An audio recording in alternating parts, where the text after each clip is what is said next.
大家好，我係敬陳先生。而家咧，我哋嚟總結一下《藏經》第一段嘅主要內容啊。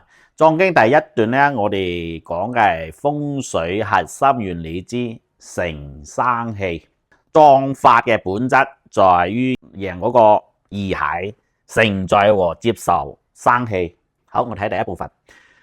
人識生氣係宇宙嘅根本生命力。即係呢種生氣嚟係一種充滿生命力嘅，能促進萬物生長、繁榮和吉祥嘅能量，同埋一種氣場。好，我睇下喺風水學當中，生氣係核心中嘅核心，最根本嘅概念之一。生氣就係一種生命之氣，同埋一個生長之氣。呢種生咧代表生長咯、生命咯、活力咯。氣咧就代表係能量、氣場嘅氣息啊，所以生氣咧就係滋養萬物同埋促進生長、帶來生機同埋活力嘅一種本源。佢係一種吉祥之氣，即係呢種生氣聚集嘅地方咧，佢會帶嚟好運同埋健康、財富、人丁興旺咯，同埋呢個事業順利，即係佢會帶嚟好多正面嘅、積極嘅、有序嘅能量嘅總和。當然啦，你要揾到咗呢種生氣聚集地方先有呢種反饋嘅。如果你揾到一個無住嘅地方，即係比較死氣、衰氣多嘅地方咧，咁咧就唔會有呢種正面嘅反饋啦。好，我再睇下第三點，佢呢種生氣咧就係一種地脈嘅精華，主要蘊藏喺大地當中，係土地山川所蘊藏嘅嗰個能量。因為我哋風水師咧，主要係睇呢種地脈睇呢種山川嘅走勢啦，同埋睇呢種星象同埋呢種形態，通過呢個表象再及由表入裏睇到呢種生氣聚集嘅地方，佢係一個環境要素嘅和諧產物。即係呢種生氣咧，一個形成個聚集，佢個呢個自然環境就有好大關係嘅。你去到一個地方，你自己都感覺好舒服喎，環境空氣清新山環水埗水又清澈呢種呢個又係一種生氣旺盛嘅一種表現咯。好，我哋睇下呢個與生氣相對嘅，我哋講係叫做殺氣。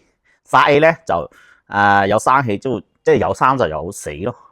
因為我哋係講叫做死氣或者叫做衰氣，即係殺氣啦，就代表咗衰敗咯，向下嘅能量，冇嗰啲又代表災禍咯，同埋嗰啲病痛乜嘢都有，即係負能量多咯。即係我哋風水師咧，主要目標就係避殺成生，避開殺氣，吸納聚集嘅生氣，利用生氣，呢個係我哋風水師嘅目標。